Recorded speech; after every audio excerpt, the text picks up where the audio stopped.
কিছু পদার্থ, জড় পদার্থ সবকিছু তার জন্য ক্ষমা চায়। ও শিক্ষা অর্জন করছে তাই মায়ের ক্ষমা চাচ্ছে, ও শিক্ষা অর্জন করছে তাই হাতে এই কাগজগুলো ক্ষমা চাচ্ছে।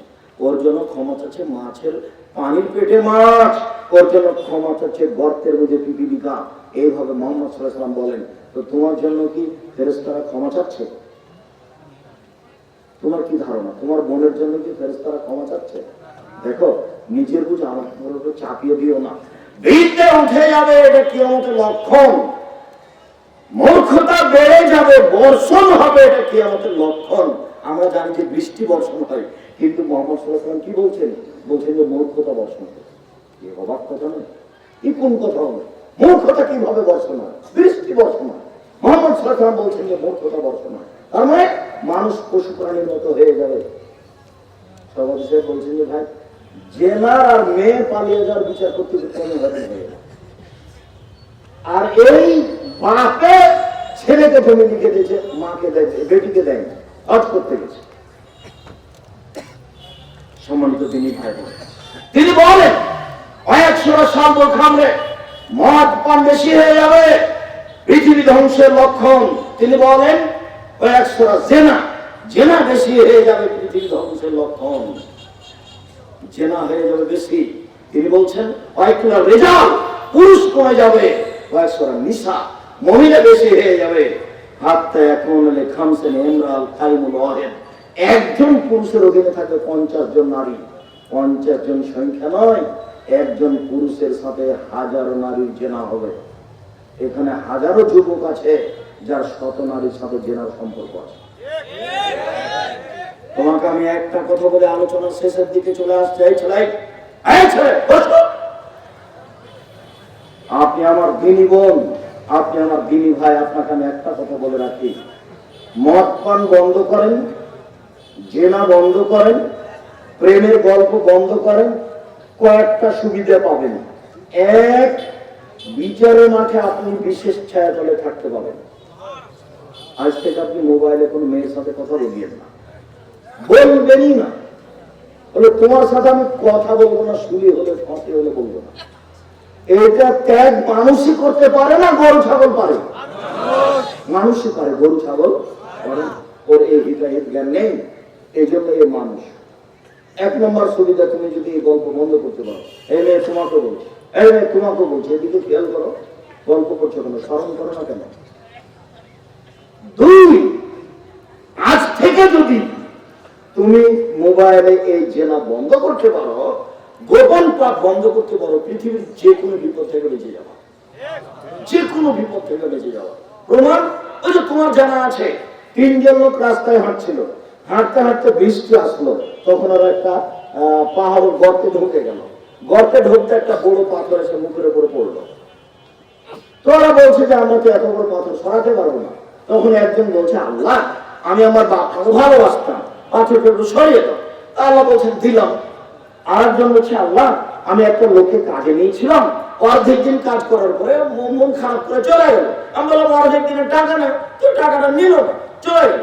আমি তার টাকাটা বাড়াতে থাকলাম। অনেকদিন পরে এসে বলছে আমার অর্ধেক দিনের টাকাটা দেন কাজ করে। আমি বললাম এগুলো সব বই সব নিয়ে যাও।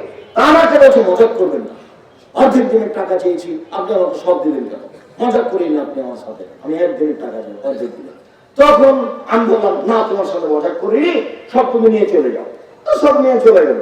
তো আমি এটা তার ভালোর জন্য করেছি, তোমাকে সন্তুষ্ট করার জন্য করেছি, তাহলে তুমি একটু পাথরটা সরিয়ে দাও। আল্লাহ বলছেন দিলাম। তার একজন বলছে, আল্লাহ, আমি আমার চাচাতো বোনের সাথে জেনা করতে চেয়েছিলাম। আমার চাচাতো বোন শর্ত লাগিয়েছিল যে 100টা স্বর্ণ মুদ্রা দিতে হবে। আমি গরিব মানুষ, 100টা স্বর্ণ মুদ্রা সংগ্রহ করতে পারবো না, এটা আমার চাচাতো বোনের ধারণা। তো আমি অনেক কষ্ট করে 100টা স্বর্ণ মুদ্রা সংগ্রহ করে আমার চাচাতো বোনকে দিলাম। এবার আমি জেনা করতে বসেছি, তখন আমার চাচাতো বোন বলছে, দেখলে তুই আমাকে অসতী প্রমাণ করিস না, আল্লাহকে ভয় কর, যেহেতু আদার মধ্যে পড়ে গেছে। তখন এই কথা বলছে। তখন উনি বলছেন, কুনতু আনহা, আমি জেনা করিনি, আমি উঠে গেছি, এটা যদি তোমার ভয় করে থাকি তাহলে পাথরটা সরিয়ে দাও। তাহলে বলছে ঠিক আছে, সরিয়ে দিও। তুমি জেনা বন্ধ করো, তুমি জেনার পথ বন্ধ করো, তোমার সব পথ সহজ হয়ে যাবে। আরেকটা জিনিস ভালো করে মনে রাখবেন, জেনা হলে কিন্তু রুচি কমে যাবে, জেনা হলে কিন্তু চাকরিচ্যুত হয়ে যাবে।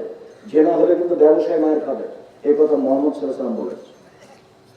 ভাগ্য বেড়ে যায় মানুষের সাথে ভালো আচরণ করলে, টাকা পয়সা বেশি হয় মানুষের সাথে ভালো আচরণ করলে, টাকা পয়সা কমে যায় জেনা বেড়ে গেলে, ব্যবসা মায়ের খায় জেনা বেড়ে গেলে, অর্থ সম্পদ কমে যায় জেনা বেড়ে গেলে। এই কথা আমি বলিনি, এই কথা মোহাম্মদ সাল্লাল্লাহু আলাইহি ওয়াসাল্লাম বলেছে।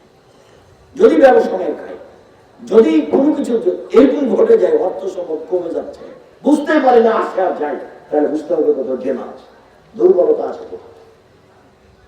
এই কথা আমি বলিনি, এই কথা মোহাম্মদ সাল্লাল্লাহু আলাইহি ওয়াসাল্লাম বলেন। সম্মানিত দিনী ভাই বোন, আপনারা দীর্ঘ সময় থেকে বসে আছেন, আমার শেষে দু একটা কথা, জরুরি কথা। এই ছেলে, জরুরি দু একটা কথা। তার প্রথম কথা হচ্ছে, আমি ফুলকোটে আজকে এত বড় সম্মেলন, হাজার হাজার মানুষ, মহিলা পুরুষ উপস্থিত, কি উদ্দেশ্য তা আমার জানা নেই। যদি কোনো উদ্দেশ্য থাকে তাহলে সেটা সফল হোক, আল্লাহ করুক, আল্লাহ। আমার পক্ষ থেকে দু তিনটা কথা থাকছে। আমি জাতিকে ধর্মের নামে ফাঁকি দিইনি, দিব না। তা আমি দিন প্রচার করতে এসেছি কয়েকটা পথ দিয়ে। এক হলো আমি মাদ্রাসা গড়ে দিন প্রচার করব, ছেলেকে শিখিয়ে দিই, তা হলো জামিয়া সালাফিয়া। দুই হলো আমি কলমে দিন প্রচার করব, করছি ইনশাআল্লাহ। সেটা হলো নামাজের উপরে বই, সেটা হলো উপদেশ বই, সেটা হলো কি বড় ক্ষতিগ্রস্ত, সেটা হলো কি বড় লাভবান। আপনারা আব্দুল্লাহকে অনেক ভালোবাসেন, আপনারা আব্দুল্লাহর বই কিনেন, মিন্নাতুল বাড়ি কিনেন, রেজেক কিনেন, কিন্তু আমি যেটা অনুরোধ করছি সেটা আপনি কেনার চেষ্টা করেন। আদর্শ পরিবার নেন, দুয়ার বই নেন। 45টে 42টে হাত তুলে দোয়া করার হাদিস আছে। আমার স্মরণ আছে চেয়ারম্যান রজব আলীর কথা, আমার স্মরণ আছে ডেমাজানির বাহাসের কথা, আমার স্মরণ আছে ডেমাজানির বাহাসে সেদিন টেবিলের উপরে যারা আলোচক ছিলেন তাদের আমি নাম উল্লেখ করছি না, এইভাবে জোর করে মেরে পরিবেশ দুর্বল করে আমাকে অপমান করার চেষ্টা করা হয়েছিল। বিশ্বাস করেন, আমি আব্দুর রাজ্জাক বিন ইউসুফ কোনোদিন নকল কথা বলি না। আমি দুয়ার বইয়ে 42টা হাদিস পেশ করেছি হাত তুলে দোয়া করা, এবং কোথায় কোথায় হাত তুলে দোয়া করতে হবে সেটা আমি স্পষ্ট করেছি। আমি বলেছি নামাজের পরে হাত তুলে দাও, সবাই মিলে হাত তুলে দোয়া করা বিদআত। হাত তুলে দোয়া করা একটা গুরুত্বপূর্ণ ইবাদত। হাত তুলে দোয়া করলে খালি হাত ফিরে দিতে আমরা লজ্জা পাই। হাত তুলে দোয়া করা উচিত, হাত তুলে দোয়া করা উচিত, হাত তুলে দোয়া করা উচিত। তবে সবাই মিলে নয়, সবাই মিলে কোথায় করবে? পানি চাইতে গিয়ে ইস্তিসকা। মসজিদে করলে এইভাবে, আর মাঠে করলে এইভাবে। এটা নেটে এখনই বক্তব্য আছে, গত জুমার বক্তব্য, পানি চাওয়া ইস্তিসকা, সলাতুল ইস্তিসকা, ইস্তিসকার সালাত, এবারে বিস্তারিত দেওয়া আছে, আপনি দেখেন। আমার দৃশ্য ভেসে উঠে, আমি দৃশ্য দেখতে পাইছি আব্দুল মাজিদ সাহেব এর মোহাম্মদ কামেল মাদ্রাসার উনি সভাপতি ছিলেন। দৃশ্যগুলি আমার চোখে পড়ে সব। সম্মানিত দিনী ভাই বোন, ক্ষমতা দেখে কোনোদিন কোনো কাজ করবেন না, সেদিনের ক্ষমতা আমার দিনের মতো মনে পড়ে। 93-94 সালে মনে হচ্ছে আমি এখন দেখতে পাচ্ছি, এটা আমার মনে হচ্ছে।